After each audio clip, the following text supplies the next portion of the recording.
everybody. Okay, it's nice to see you all here. Today's program is the final installment of 2023 Summer Forum Series. Next Sunday, the First Unitarian Church's regular Sunday services will resume. On August 27th and September 3rd, there will be one service at 10 a.m. Then the church's annual in-service gathering will begin here September 10th at 9 and 11. From that point on, we're back to two services every Sunday, one at 9 and one at 11, with our new minister, the Reverend Jay.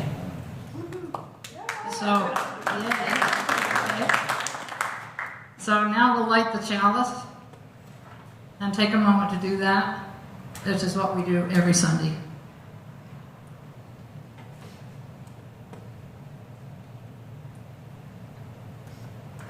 Thanks, Lena. I'd like to take a moment. One of the high points for me in all our work was when a wonderful group of people in this church came together and started working with us. We make the best breakfast burritos in Utah. And we make a lot of them, like 240. So I'd like to take a moment to acknowledge everyone here who has helped make this project so successful. So could you all stand for a minute?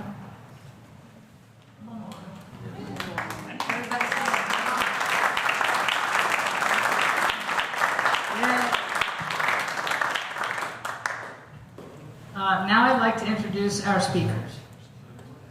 Davies is a supervising attorney with the Disability Law Center. She earned her Master of Public Administration from the University of Utah and her law degree from Loyola Law School in Los Angeles.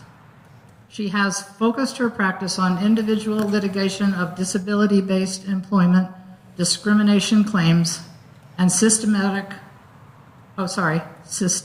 litigation to ensure people with disabilities are able to live, work, and receive services in integrated community settings. Thanks, Miriam, for being here.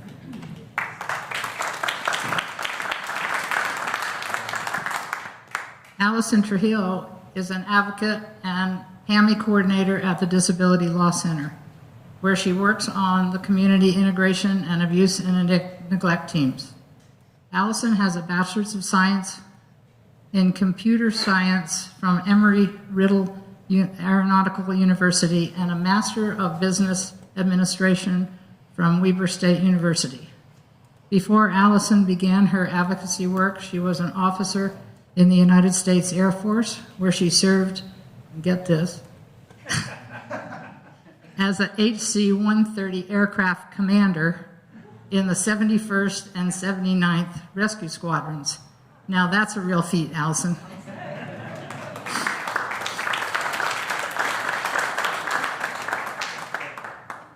And then there's my husband, Marita Hart, whom most of you know. And he woke up one morning about 15 years ago and said, I have an idea, and I think it's really, really important. He felt compelled to test the idea, so he started a program at an autistic school in North Salt Lake, doing Tai Chi as the primary way of implementing the idea.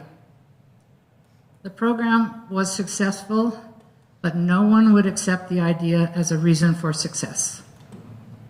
2 years later, we decided to test the idea by working with a different, more complex population. So we headed to the library with a few dollars in our pocket and a couple of warm burritos and asked people living on the street to join us. The first day we had one person join us.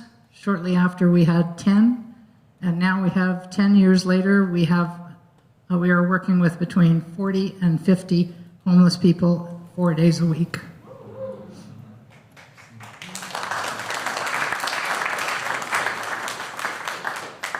The Disability Law Center and the PAIMI Council are advocates for people dealing with a wide range of disabilities, the same issues everyone in our program is dealing with. We are all advocating for people who are just struggling to get through every single day. We are here today because of their shared interests. And now I'd like to introduce our first speaker and turn the time over to you, Marianne.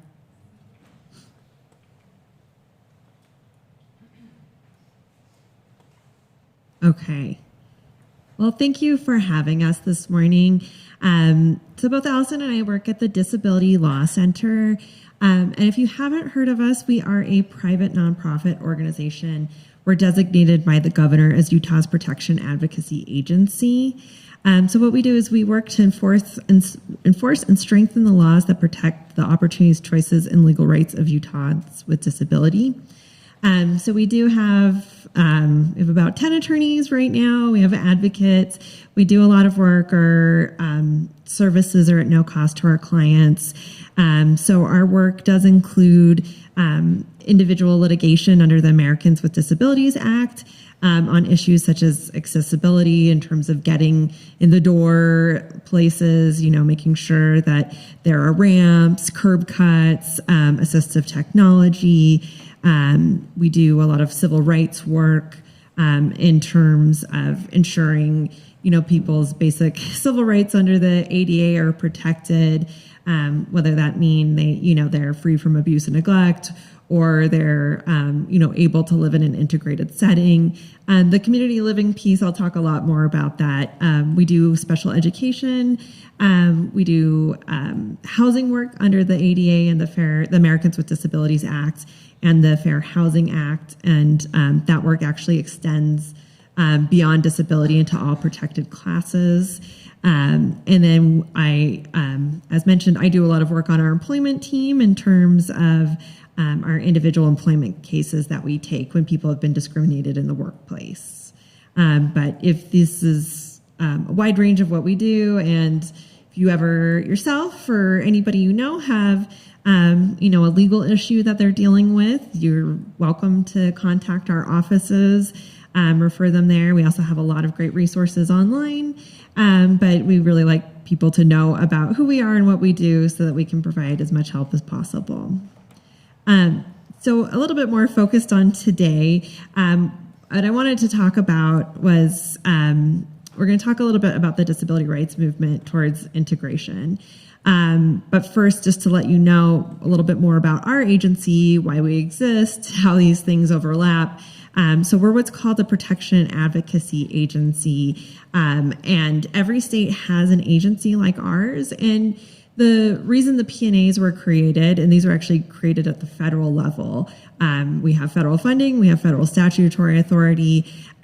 We were created when there was a lot of media that came to light around extreme abuse and neglect of people in institutional facilities, specifically Willowbrook, when this was a state-run institution, and when the media finally came in there, they saw people who, were extremely malnourished, who weren't clothed, who were dirty, who weren't receiving services, just really shocking conditions. So they created the protection advocacy agencies so that we actually have federal authority to go in any facility where somebody with a disability is receiving treatment to monitor for conditions. And so we actually still do that today. We do a lot of monitoring. Just back in June, we released a report about a really awful situation in a facility, and after that, it led to the closing of the facility that we monitored, in addition to a few others. So with our monitoring authority, we actually can go into the building. We can go anywhere people with disabilities are accessing. If we're just monitoring, if we're actually investigating, we can go absolutely anywhere in the building. We can access records. We can interview staff. We can interview, the people living there. And we still do quite a bit of this because there are things that are inherent about institutional treatment that can be very dangerous if people aren't being if people aren't following the rules and people aren't, checking in and making sure that people are safe in those facilities. So like I said, we'll talk a little bit about the disability rights towards integration and self-determination.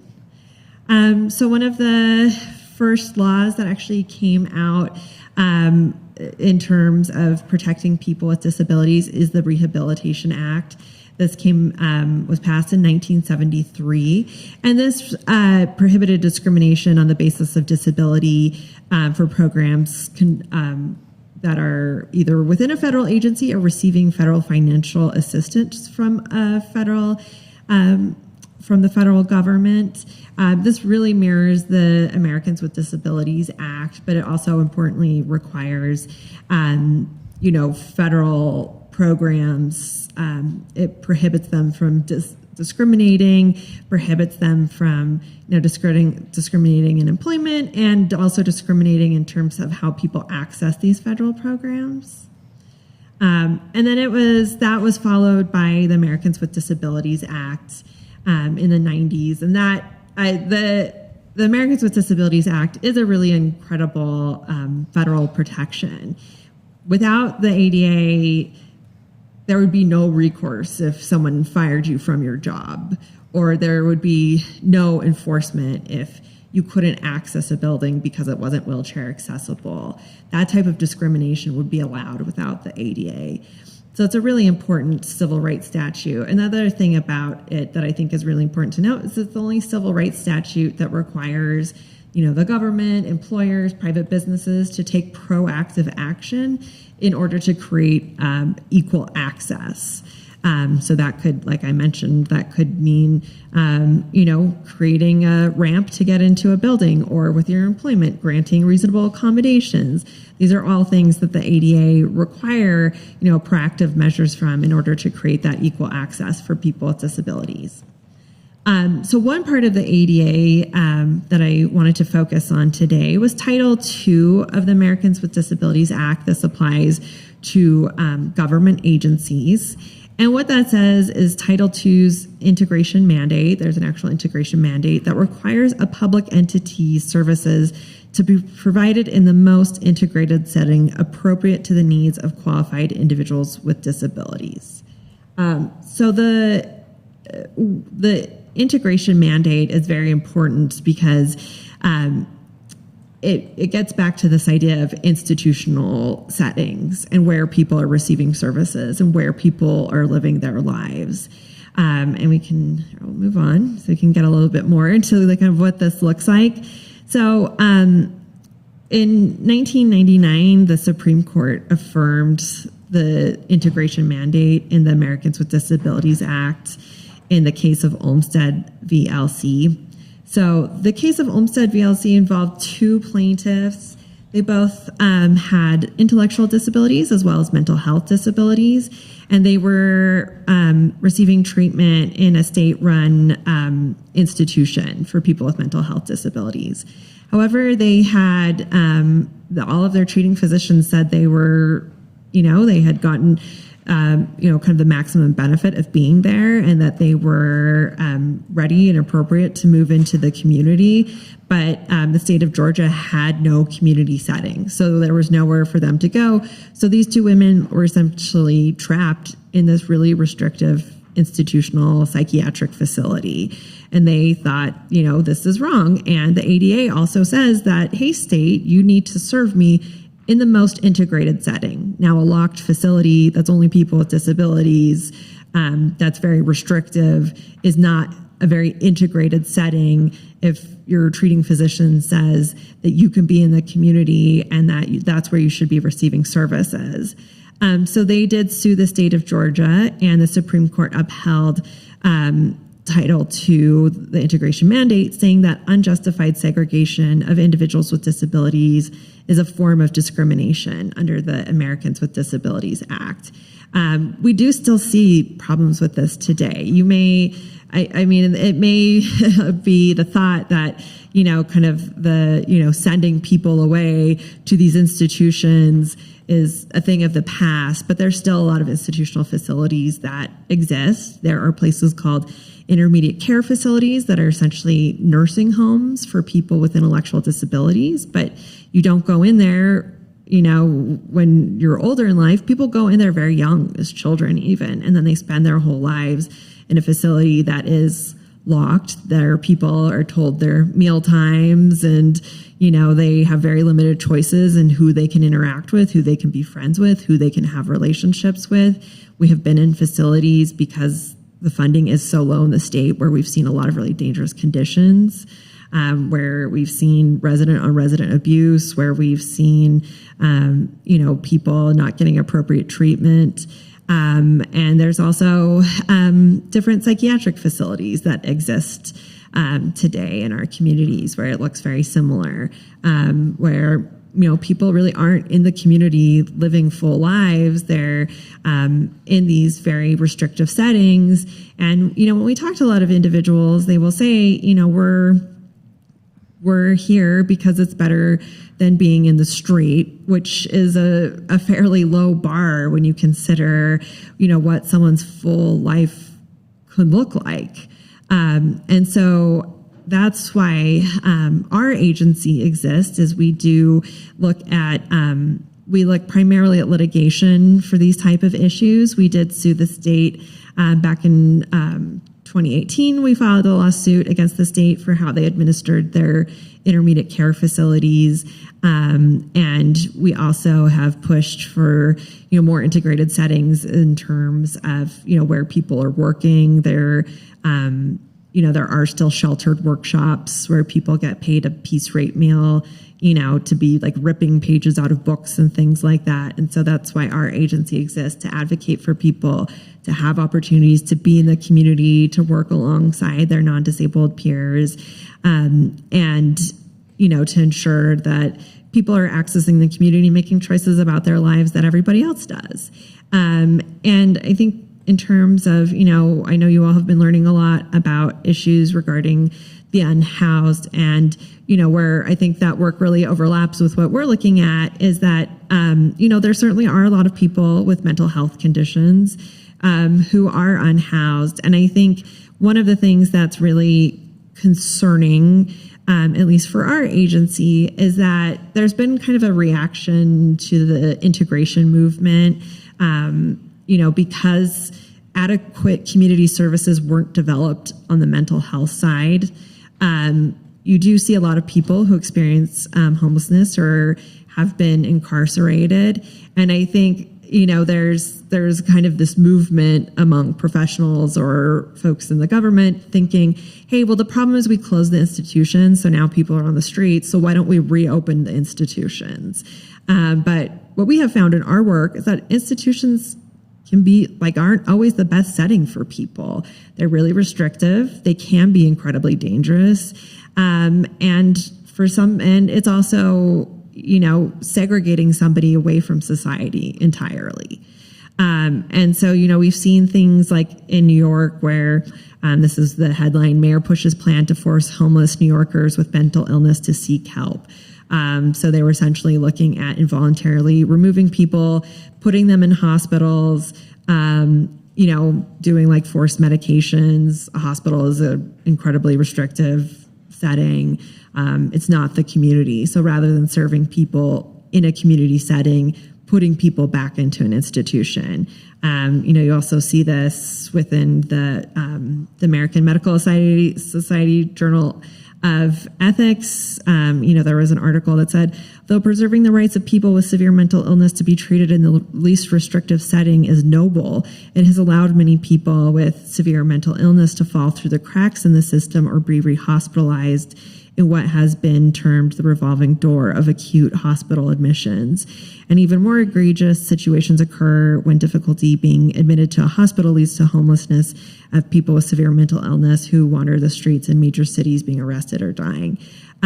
So I don't think anybody in the disability rights movement advocates for homelessness or advocates for, deinstitutionalization with nothing on the other side. What organizations like mine and protection advocacy agencies advocate for across the country are community-based settings. And these are settings where sometimes there's residential services, sometimes it means providing assistance to someone in their own home, either their own apartment or with their family members. And we just haven't really seen that development of that home and community-based services on mental health services. And what I will say is there's actually, in the 80s, President Reagan passed what are called Medicaid waivers for people with intellectual disabilities. And so there's actually dedicated Medicaid funding where if you have an intellectual disability, you can get these services. You can live in a group home, you can live at your own home, you can live with your family or a host home. The level of support you need is really tailored to you as an individual. These homes are not, locked homes. They're just homes in neighborhoods where, you'll see people living with a couple of roommates and staff, or people live at home with their families and have staff come in and help them. And these are all services that the state pays for. We have not had that same development of services in terms of Medicaid waiver and dedicated funding on the mental health side. So I think that's why, we think it's a really problematic reaction to say, okay, well, let's just put everyone back into institutions. There's a reason that people got out in the first place. One, it's discriminatory, and two, it's not always the best place for people. And so I think there are, we have been doing a lot of research and looking at our own Salt Lake County mental health service system. And I think we have seen some really good models, even within our own state, like through Davies County or in, other states, where there's more of a coordinated plan to provide people with services in the community rather than, putting them in an institution. And that looks at things such as providing like a really adequate amount of case management, med management, residential options. And residential options usually means scatter site, where you don't have a whole building full of people with mental health conditions, but like in Davies County, they have different like apartments that they maintain the lease on so that people go live there and get services there, or it could mean somebody having their own place, or again, living with family. But this requires, your government entity to do things like really track the needs of people with a serious mental health disability, to then develop the needed resources and connect people with services. So it's really about helping people to, support them with their needs, but still have people making decisions about their own lives in terms of where they want to live, who they want to have relationships with, even as small as like when and where you want to eat your meal. And in an institution, you don't get those type of choices. So that's kind of broadly how, the Disability Law Center, in terms of our work looking at services for people with mental health conditions, does overlap with homeless services, because certainly, in our county, in Salt Lake County, we do see that problem of there's not really a coordinated set of services to help identify people and then get them the services so that they can be supported to live the lives they want to. It's really just kind of a mishmash of service providers, and no one's really tracking what's going on.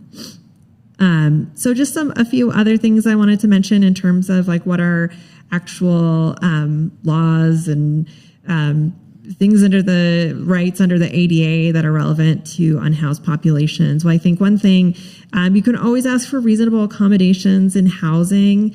Reasonable accommodations, I know one really big barrier is that like a criminal charge can prevent people from getting an apartment.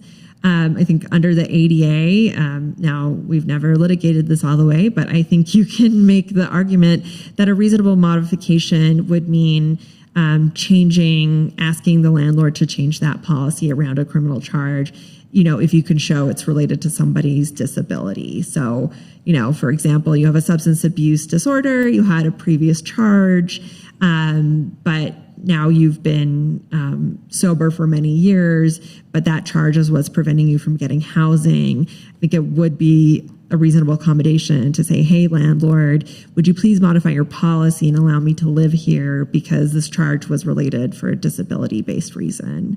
There are also fair housing claims, again, that go to disability discrimination.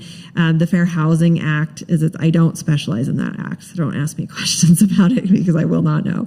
But it also has a claim for source of payment. So if you have somebody who's on a voucher, who's being discriminated against by a landlord, then that actually is a claim of discrimination under the Fair Housing Act. And I know a lot of folks who are unhoused and looking to find an apartment, they're often using a voucher, and that can be a barrier, but that actually is unlawful. And you can call our office for our very smart attorneys who do know about that, not me. So also reasonable accommodations within employment. That's really one of the areas that's kind of like my bread and butter of a practice area.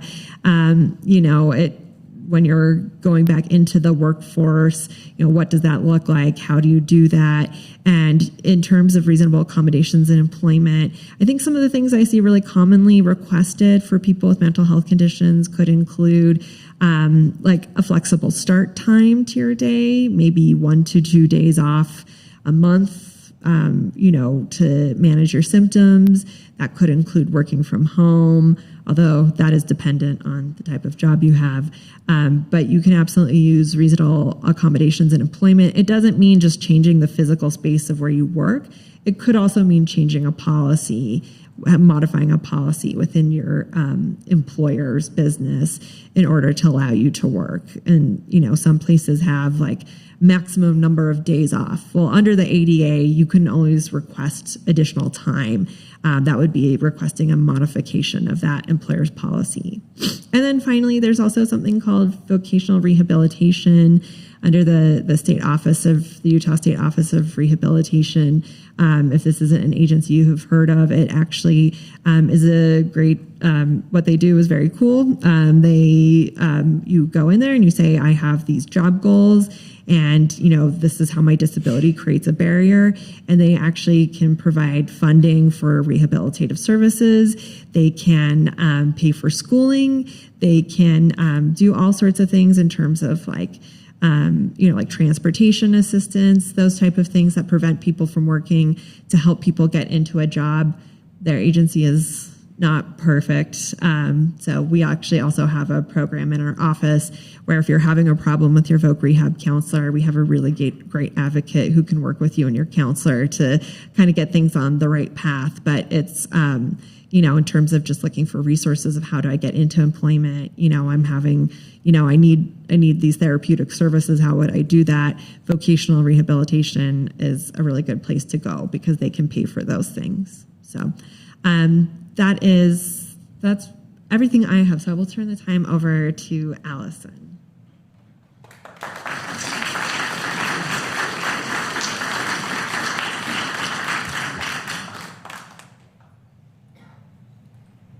Thanks so much, Marianne. I'm truly lucky to get to work with such smart and dedicated individuals on a daily basis.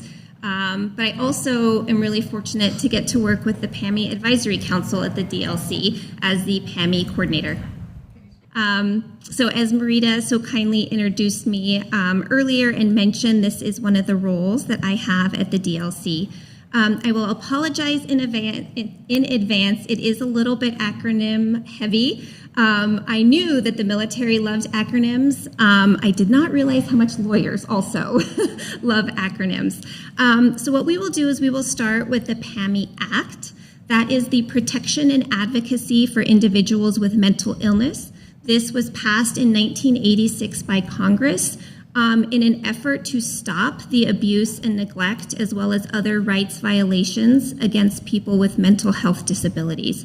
Marianne briefly touched on this previously. So this act is actually where our PAIMI program comes from. And the PAIMI program is what the DLC does. The DLC administers that program.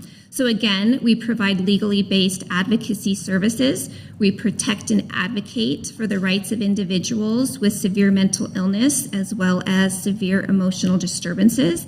And then we investigate abuse and neglect and rights violations. So, what is the PAIMI Advisory Council? This is how I know Bernie, Marita, and Mohammed. It truly is my pleasure to get to work with these folks on a near daily basis. The PAIMI Act that we previously talked about actually requires each P&A or the Disability Law Center and our sister organizations to work with a PAIMI Advisory Council or a PAC. The council is composed of both primary and secondary consumers of mental health services, as well as other folks in the community who have a vested interest in helping individuals with mental illness. The PAC advises the Disability Law Center on the priorities and policies which guide our work in an effort to protect and advocate for the rights of Utahns with mental illness. And this is really important because we do have wonderful attorneys and advocates who work at the DLC, but we don't always know all the details of what is actually happening to individuals who are trying to access services, who are living in the community with mental health needs. So what does the PAC do and how do we do it? So I will say that COVID was really tough on the PAC. Like so many organizations, our numbers dwindled, participation was down. So we are very much in a rebuilding period. And Marita and Bernie and Mohammed have been instrumental in really helping us get back up and going. This year, we did attend Project Homeless Connect. What we did there is we just wanted to talk to individuals. We wanted to hear what was working, what wasn't working, what barriers to treatment looked like, and how can we better advocate for these folks. We also have created surveys that we have been distributing around town for the exact same reason. We want to know where folks are receiving treatment. Is it effective? What is preventing them from accessing these services, and how can we help? We also have a planned voter registration outreach event that we will be hopefully heading out next month.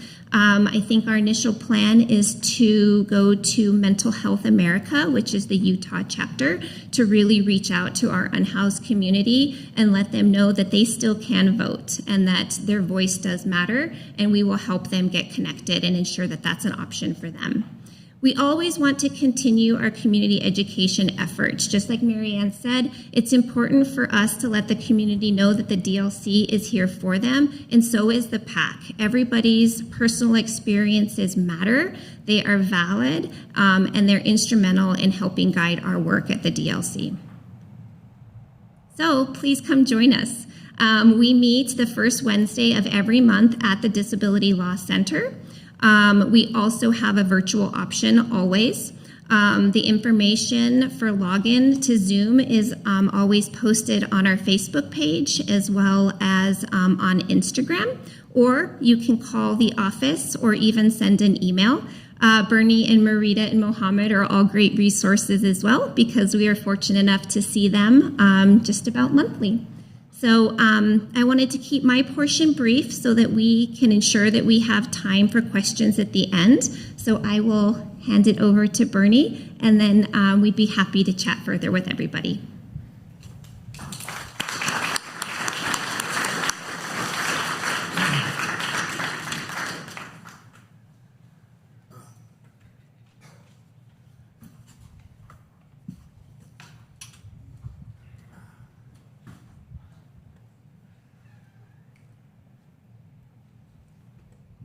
Thanks for being here, and thanks to all the people that make those great burritos. They sure make our life easier. Thank you.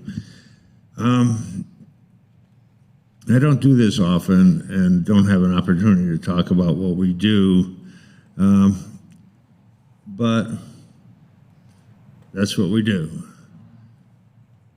Almost every person, and I think almost every person in there, is dealing with some type of mental health issue. They've been on the street forever. They're part of a segment of the homeless community that really have fallen through the cracks. And from conversations with people that are engaged with the homeless in Salt Lake City, 17,000 people a year in Utah enter homelessness. And And of that 17,000, this system is very successful in helping a little over 4,000 of those people, 14,000 of those people. And those are mainly the people that are on the street or lost their jobs or lost their homes because they lost their jobs or healthcare reasons, but with a little bit of help are functional enough to move back into society and take care and take charge of their own lives. But the other 3,000 that the system can't help is the people that end up in the system and in the shelters for longer and longer periods of time. And what I have found, or we're observing, it is how functional they are and their ability to deal successfully and fit into society that is the determining factor as to how long they stay in the system. And it is, it's Catherine. Catherine's down there every day. She's cool. This is where the people end up that the system can't help or doesn't have the tools to help, that tries to help and is doing their best to help, but can't help. They can't, and I say they can't because they're still on the street. The average number of times that people in our program have been on the street, and this is a pretty educated guess, is probably about 10 years. They have been into shelters, they've been into services, they've been in and out of jail. The average number of times the community you see here has been in jail is 10. So that is 10 opportunities that the people in the system had to deal and meet their needs and provide them with services that could impact their lives in a positive way. And it didn't happen. They ended up back on the street or back in a shelter. A survey done by Slick showed that 68% of the population has thought about self-harm or attempted to take their own lives.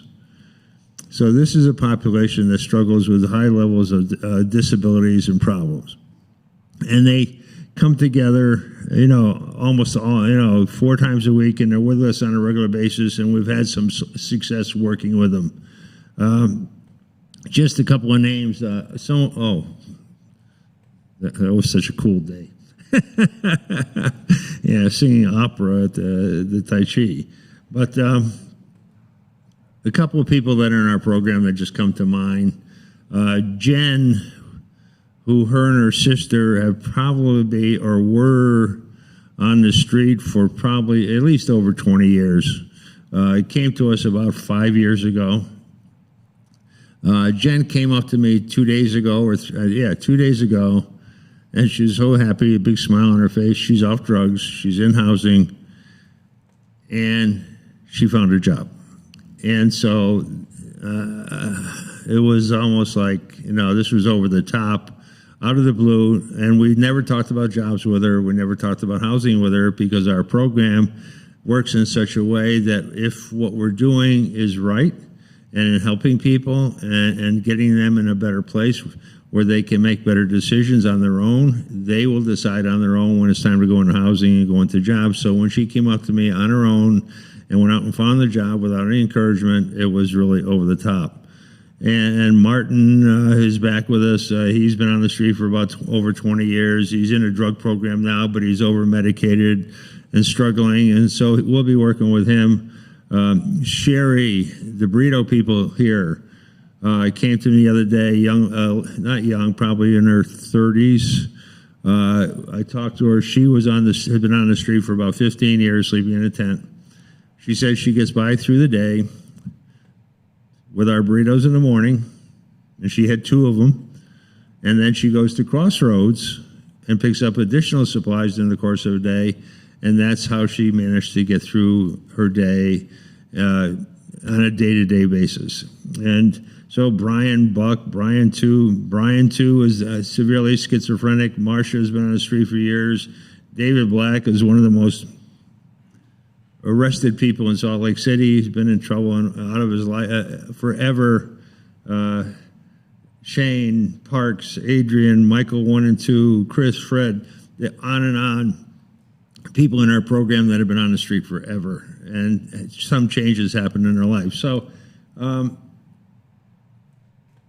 just a little bit, I could go on for about the people forever, but Mohammed,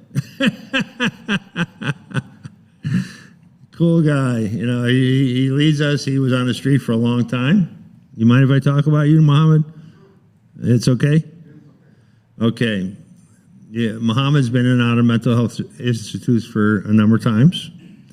He was on the street really totally messed up and dysfunctional when we first met him. Is that true? That's true. And so now, over the last 5 years, he's come to a place where he's in housing, got his act together, and he is the one that's coordinating our program every day. He's leading.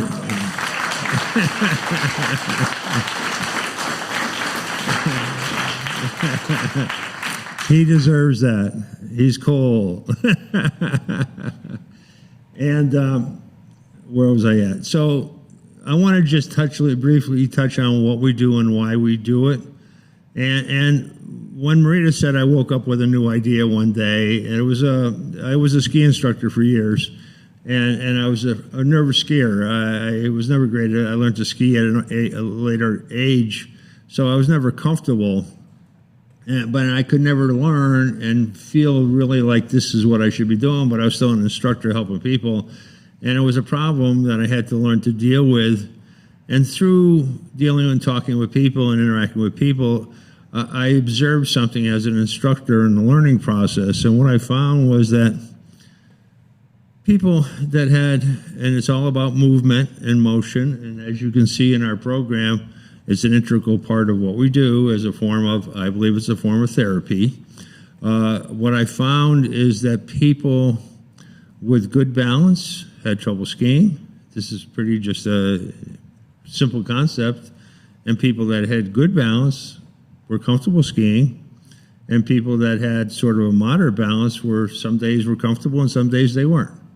And I started to think about that and in our sense of physiological type of perspective, in that why did that happen?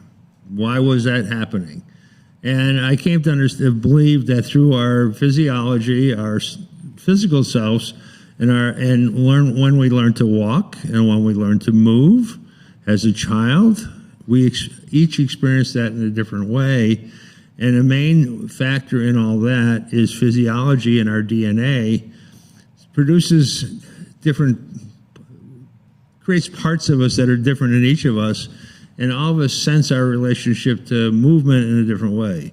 Some feel safe, some feel unsafe, and to different degrees. And I always believed that what I saw on the ski hill, that influenced behaviors. And some of the questions and some of the thought when I was talking to people, it was confirmed by the jobs they went into and how they dealt with problems and their individual solutions and ways of dealing with problems. So I thought if that was so, and the learn to walk process was a major influence on how we get to feel confident individually in how to deal with the world around us, each different, but with the same process, but we each come through it differently.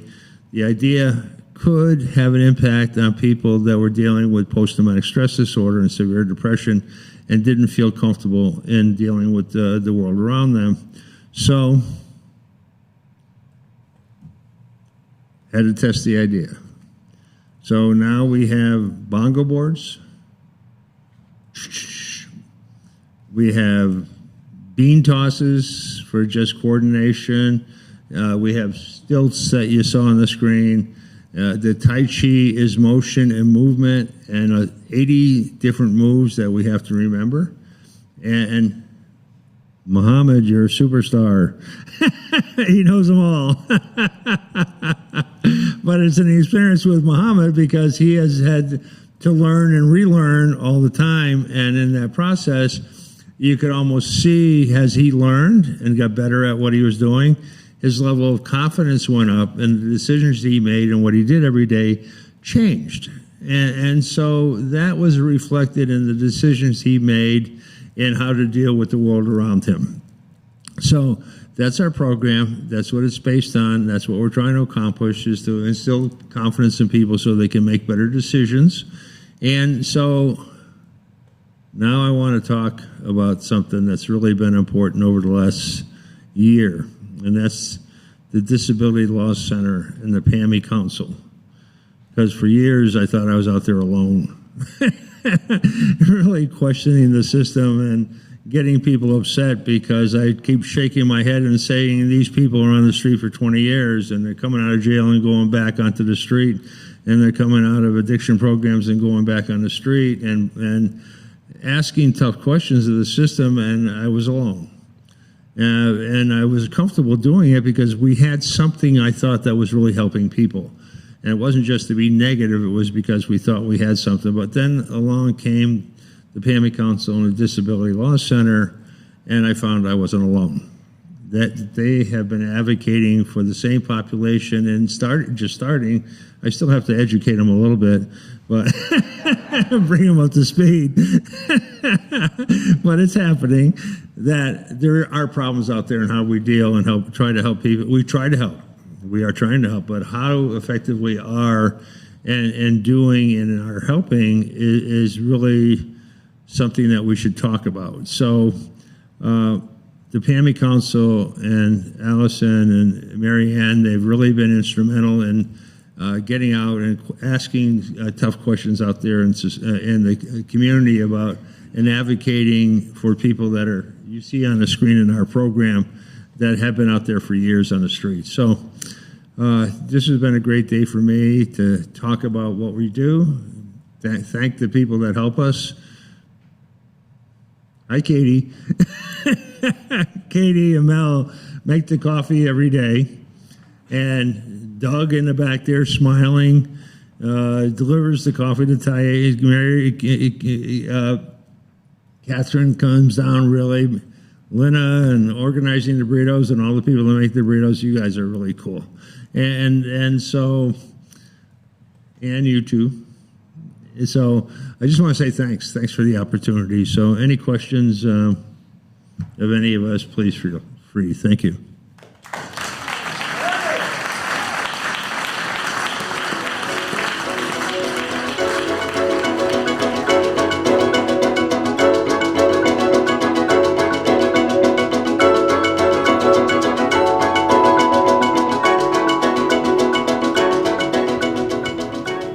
Thank you, Bernie and Marita. This is simply an endorsement.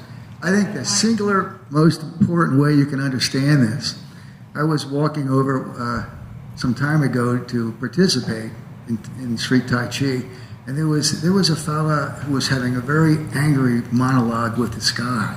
He was really just in a different world and just not in a stable place.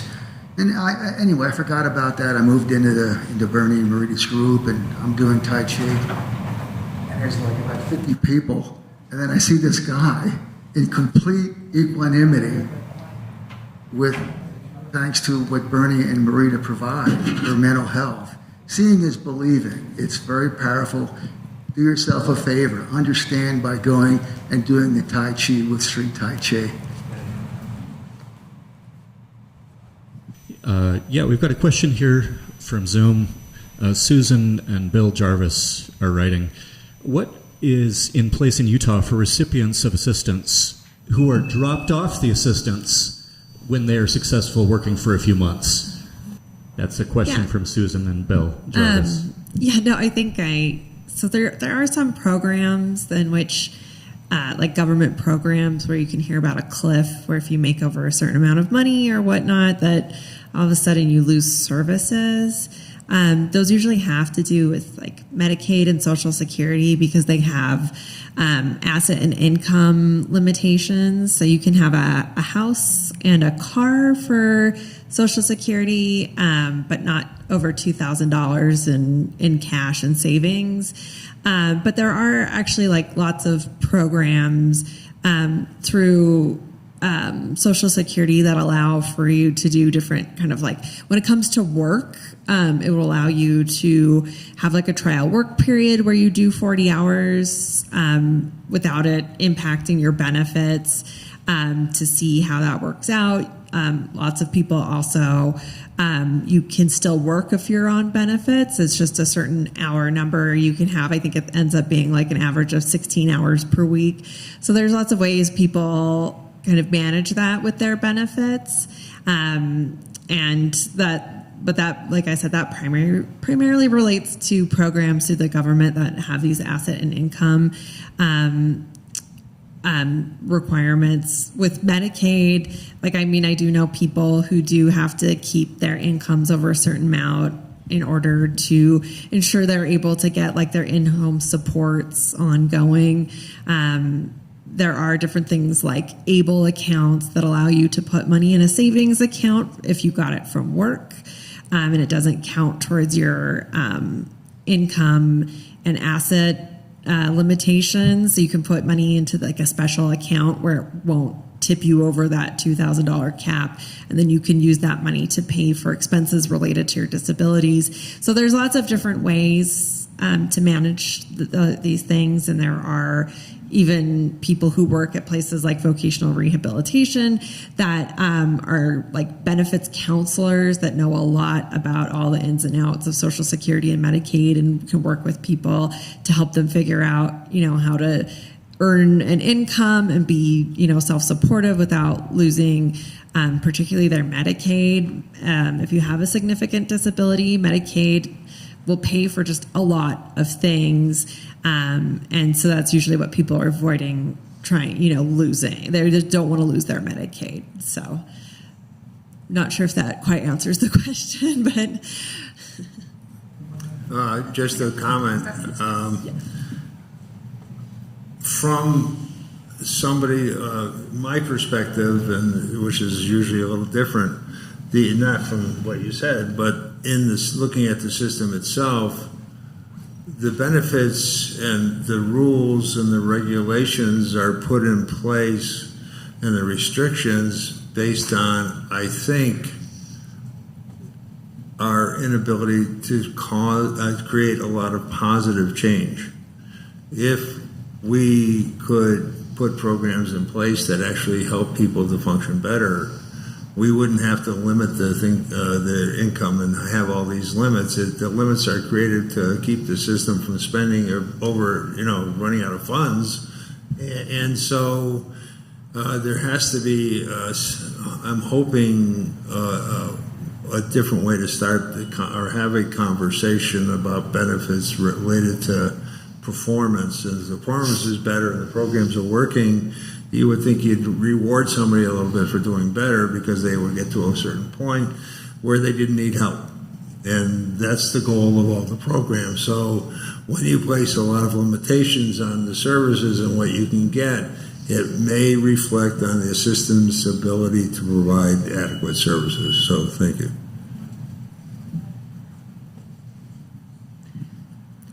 So I have a similar story that we started out with about the Tai Chi program.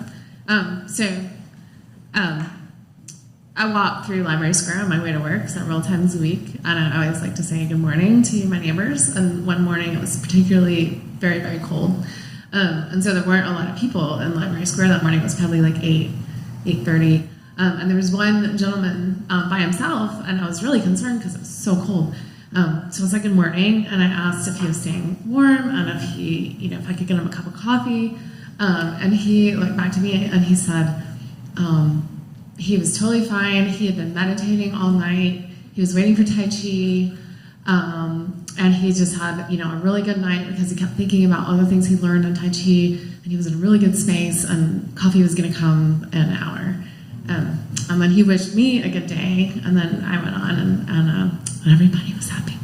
So.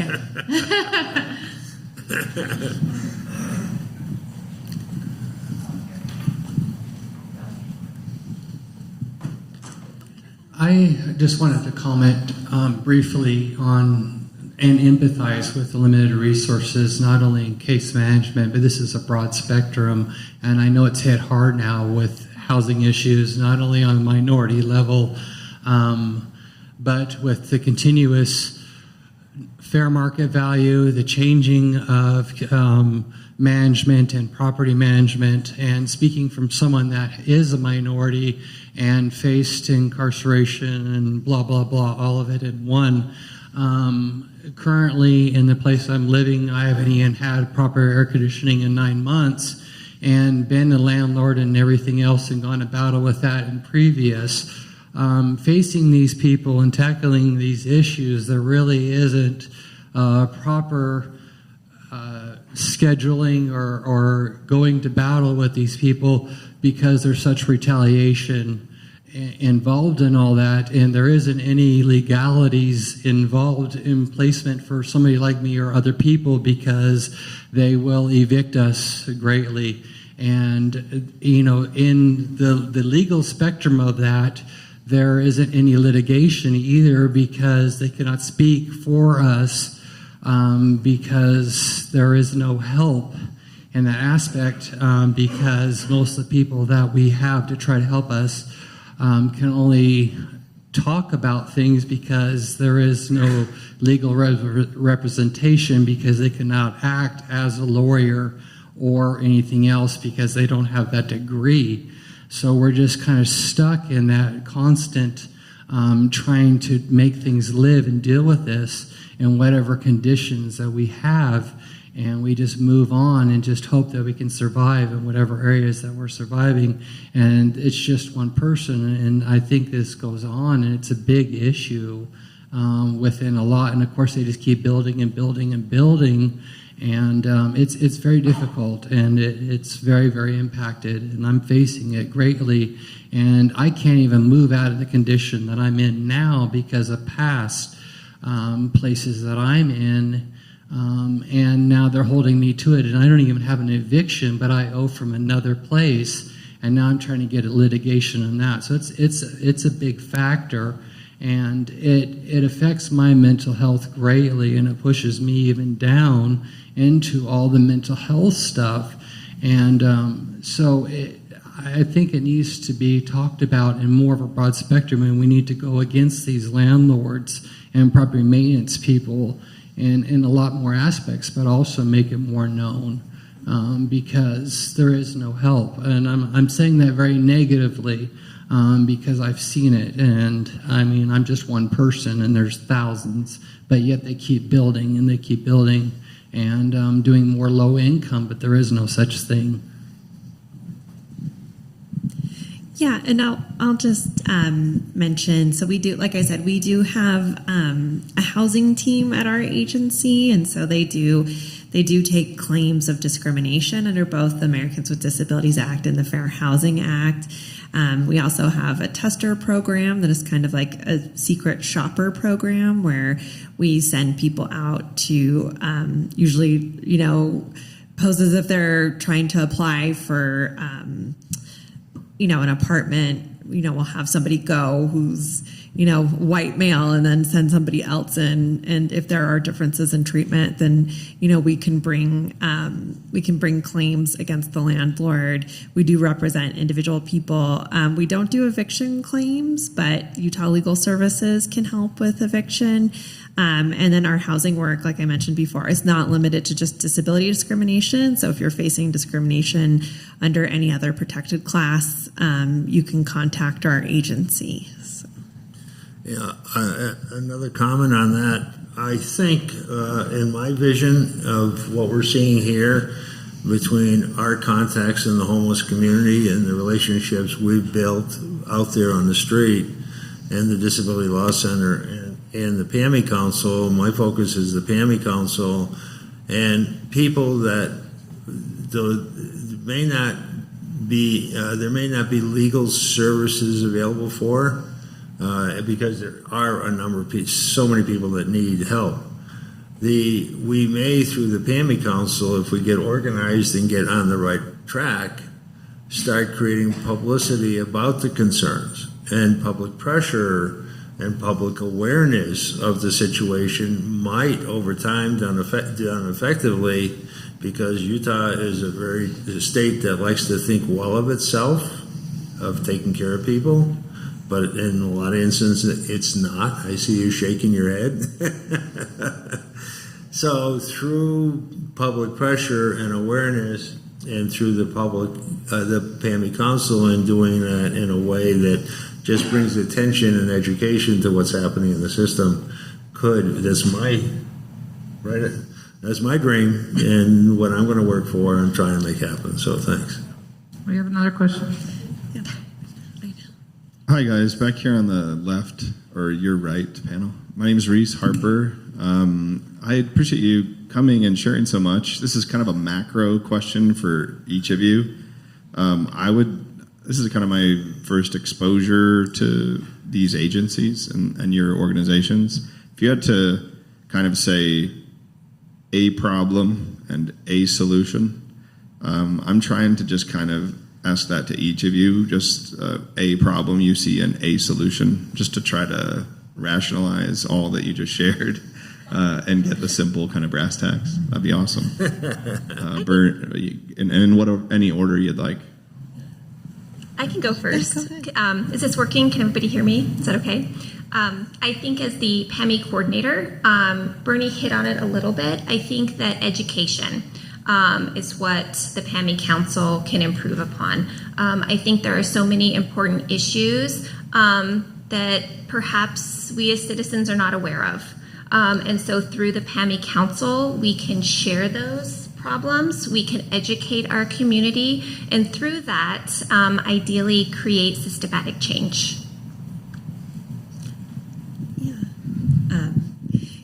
There's, if you do civil rights work in Utah, there's like a never-ending list of problems. So I don't know if I could give you like a problem and a solution. I would say one of the things that being a public interest attorney affords you is that we have many tools and we don't have to attack a problem in just one way. We do bring litigation. We have brought class actions against the state. I bring individual lawsuits against, employers, other businesses. But we don't have to use just litigation. We also do work on policy. We also do a lot of kind of reports and media work as well. And I think that gives us like a lot of tools in our tool belt in terms of how to approach things. So we're lucky that we don't have to sit in one box. And, like I mentioned, we saw problems we had a really particular bad investigation where somebody died by suicide in the care of a facility who withheld his treatment from providers, withheld his medication. They weren't even qualified to care for him. And, we're kind of going through that in many ways. And one of the things we did was write a report about our findings and release it to the media and put a lot of pressure on the state of Utah, which then, a week after we released it, they closed the facility. And so I think that's something that's really unique about being a public interest attorney in an agency like ours, and that, we're not limited to just policy. We're not limited to just media. And if something is very bad, then we can go ahead and also look at our options for litigation. So that's a really nothing we're dealing with is ever fun, but it's like a fun part of my job to think about how to attack things in a more creative way.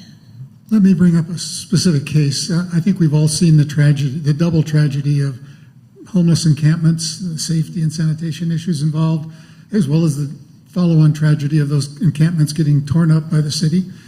One of the issues in the current mayoral race is whether or not to have sponsored safe campgrounds for those who either can't or choose not to go into facilities that you might provide. Have there been parts of the country where those have worked that we can use as examples? I know I haven't done too much work in that area, but I know there is an organization called the Nomad Alliance that is looking to advocate for safe encampments for people.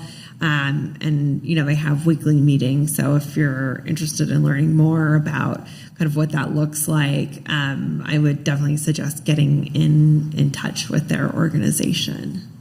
There's also a poverty summit from Crossroads that's happening shortly. Linda will probably give some more information. And it's a way of bringing people together to talk about the problems. But the camping problem is not going to be solved by a different form of housing. anything that we currently can provide, because homelessness and camping is a problem in every single city in the country. It is a human problem. It is a people problem that we don't have an answer for. We keep pretending. There's a word I just learned a short time ago, and Marita's going to laugh at me because it took us 3 months to learn how to pronounce it. Anosognosia. Oh, good job. It's a mental it's a mental health term that says you pretend that you're okay and everything's okay, or you have an answer when you don't. Well, when it comes to homelessness, we have been caught in a pattern of pretending we have answers when we don't, because nothing ever changes.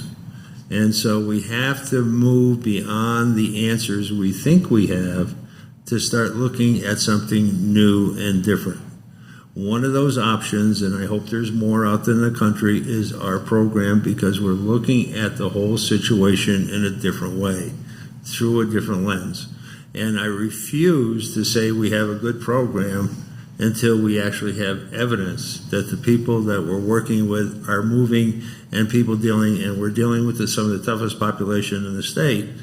Are they moving into jobs? Are they moving into housing? And are they capable of making better decisions on their own?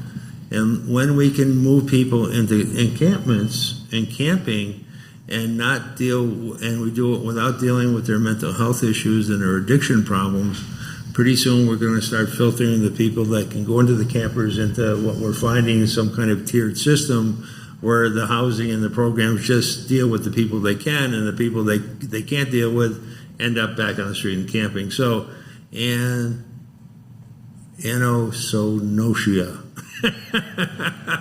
We have to stop pretending we have an answer when we don't, and take a real hard look at the situation and be honest with ourselves. So thank you.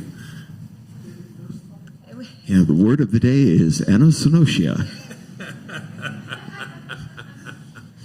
Yeah, I did have a question. I know mention was made in regards to Mayor Eric Adams of New York and his more authoritarian efforts to aid the unhoused population.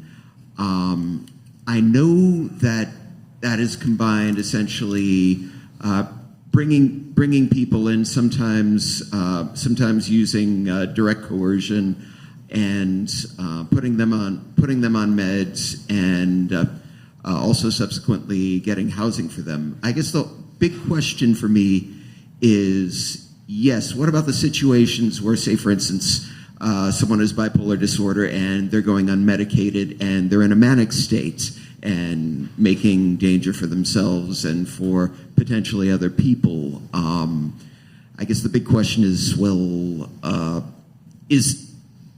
has there been any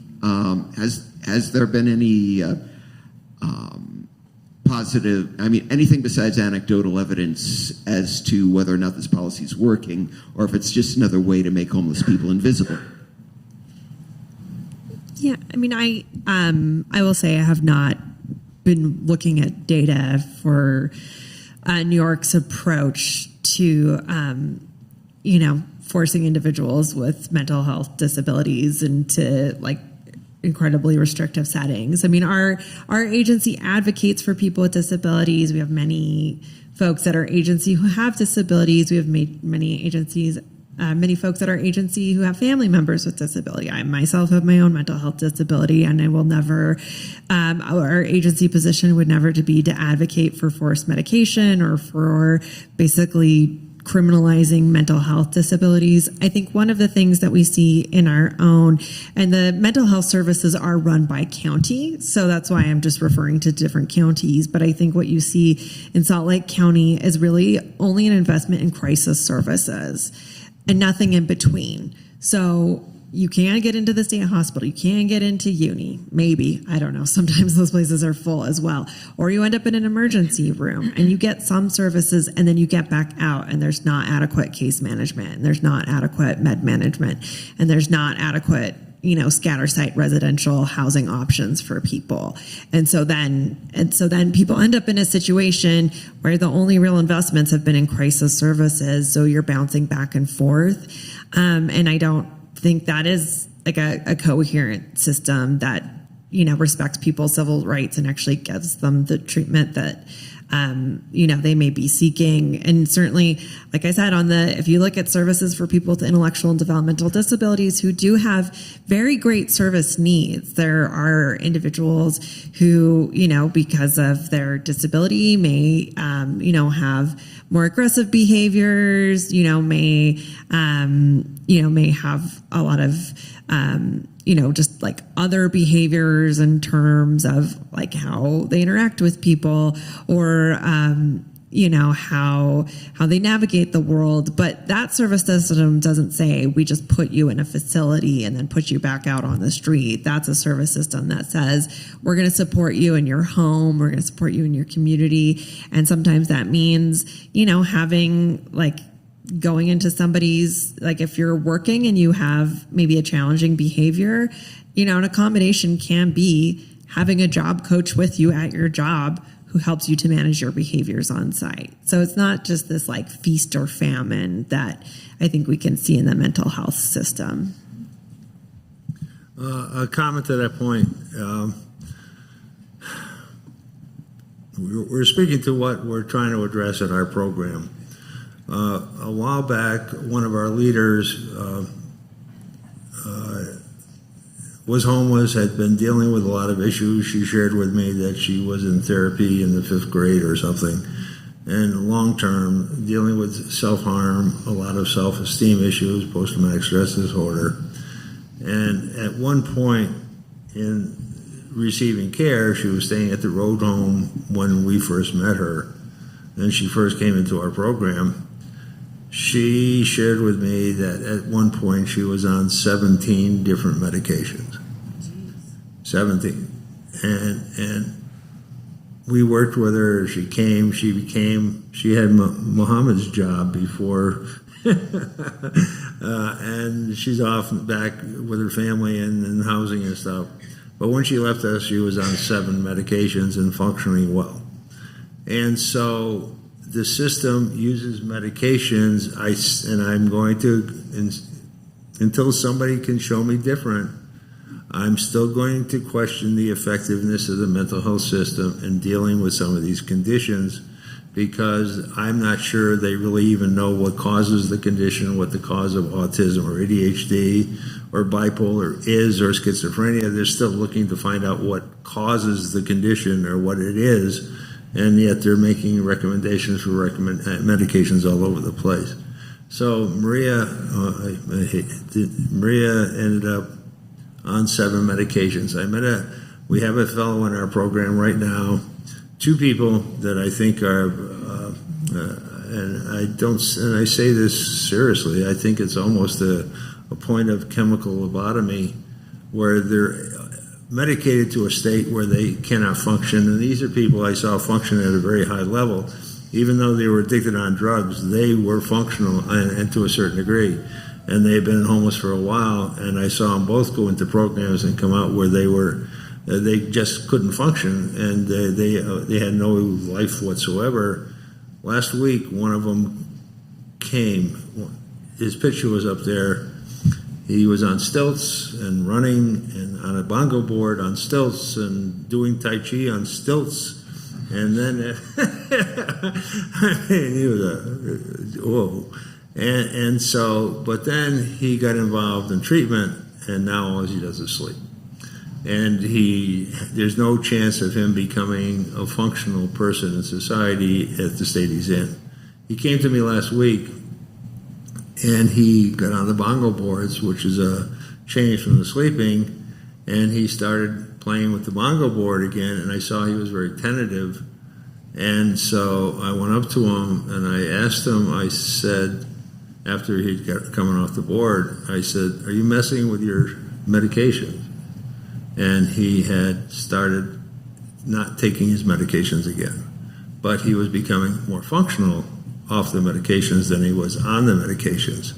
And so what I'm suggesting is there may be, if we really start taking a hard look at that whole system, we're gonna work with that young man to see, and I found a doctor that the other woman went to that reduced the medications from 17 to 7.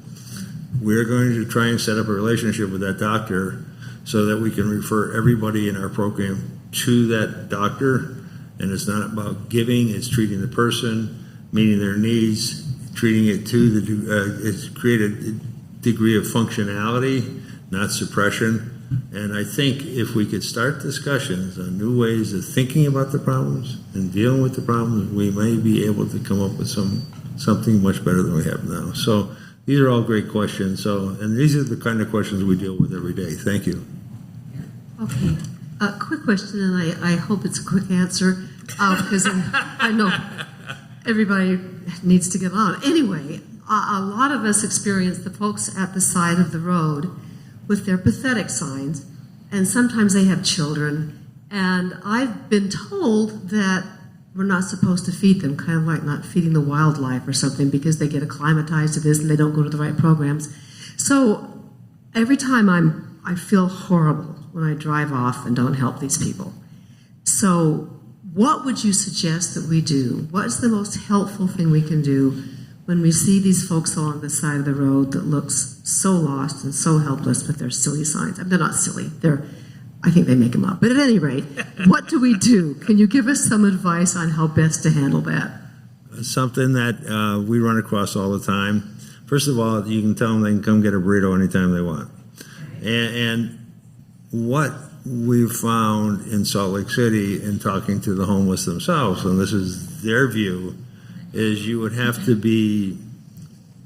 really have a state of, be a mental health condition or so severely addicted to starve in Salt Lake City. You don't starve in Salt Lake City. There's food in a lot of different places. So if they say they're hungry, they can go to the Wiggins Center, and Crossroads is struggling a little bit now to get food, but the Wiggins Center and the shelters and all the places have food. There's a lot of pantries. So you don't have to feel sorry for somebody because they don't have food or a blanket. Clothing is available. That's just how it is, and that comes from the homeless themselves. So what do?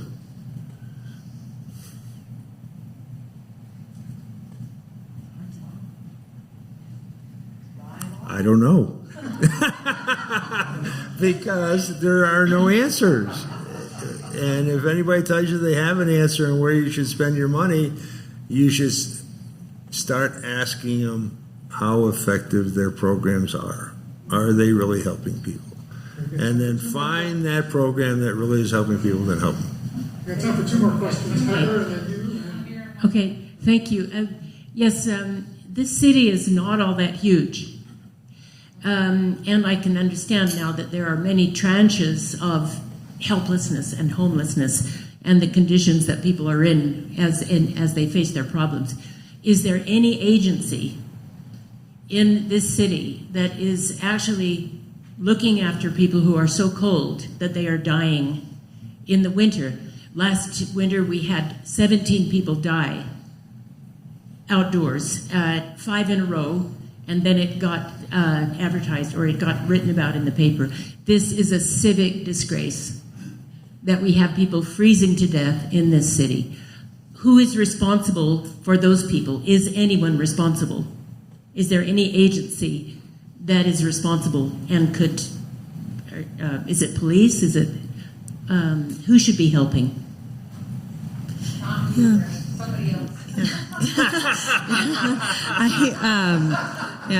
My passion is showing itself. Yeah, responsible probably don't ever, I'm an attorney, so I guess that's a question of legally, liability-wise, ethically.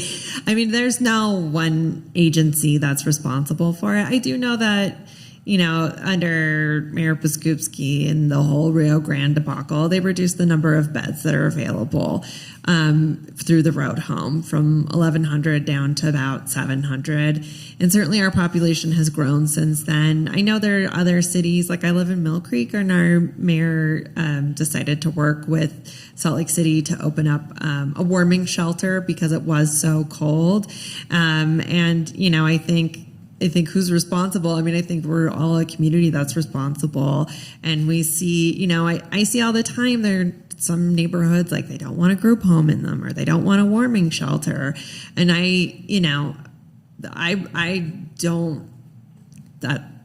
that's not my ethics. That's not my morality. And, I think when you do see a proposal for something like that coming into your neighborhood, if you see people who are speaking out against it or saying you're going to end up with some crime-ridden neighborhood, then show up and give your support and say, yes, we do need this in our community because we need to help our community, which includes people who are unhoused. So I think, I don't know, that's my big, broad answer. Again, may I just, because I don't totally agree with everything, when the Simpson Street shelter and they closed the road home and the beds were reduced, now they've increased the size of the shelters by 20% because of the winter and whatever, more people are going into the shelters. They may be back close to what they had before. But I went around to the neighborhoods in 7th South where we were living at the time, and I went around to the people with the Simpson Street, and I tried to advocate that they not approve the shelters until the mayor and the chief of police could ensure the neighborhoods that there would not be an impact on the neighborhood as a result of additional drugs in the neighborhood or camping in the neighborhood. I'm a big fan, I advocate for services for the homeless, but I want services that work and services that are going to do what they say they're going to do. And so closing the Simpson and asking the hard questions is what had to be done, because I'd love to see the shelters built.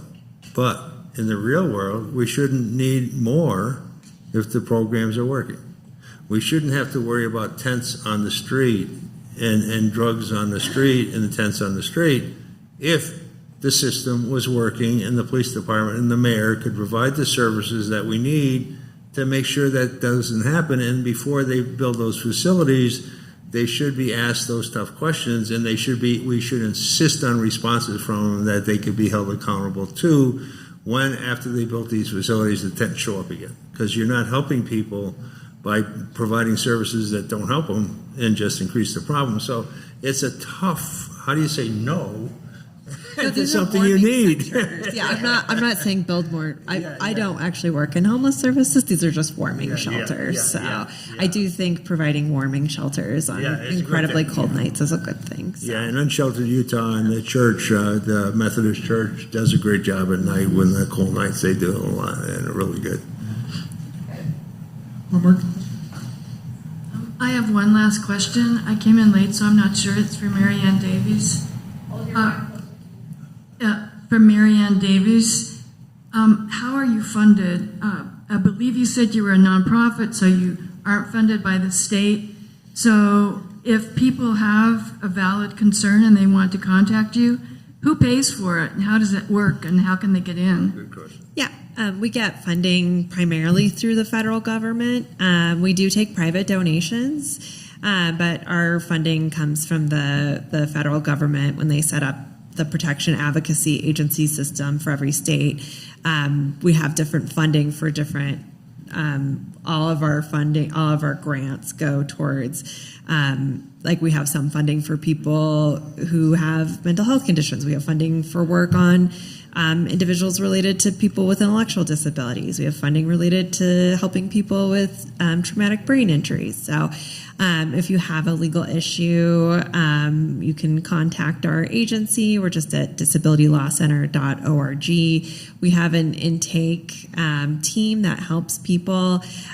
So if we don't work directly on your issue, they have a really great referral system. But yeah, we do employment discrimination, housing discrimination, special education, accessibility.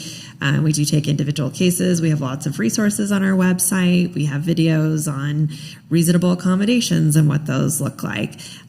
So yeah, please feel free to check out our website or call our intake team. And support the Disability Law Center in any way you can, because they're doing a great job.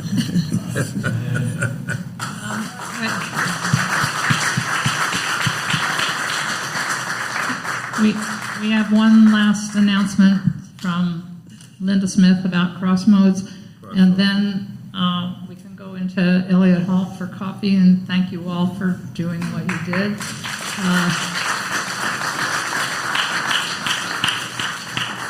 Thank you, speakers, and thank you, audience, for your interest. This is propitious because this coming Saturday, the 26th, there is a poverty summit. We partner with Crossroads Urban Center. Crossroads Urban Center supports the FACE, Hunger and Homelessness, which stands for Faith and Advocacy Coalition to End Hunger and Homelessness.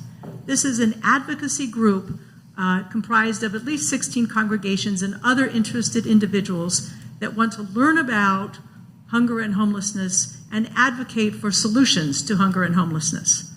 Annually, they support a poverty summit.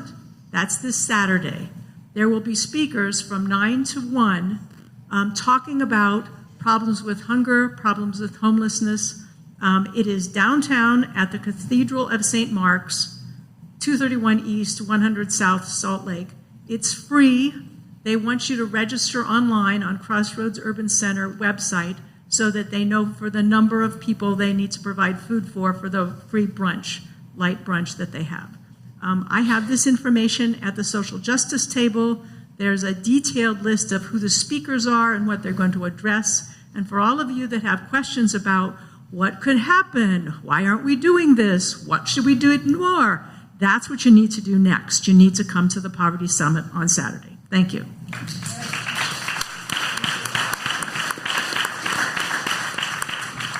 Thank you all. Thank Marianne and Allison and Bernie. Okay, so there's coffee in here, and please check out the table, our homeless table and the social justice table. Okay, thank you.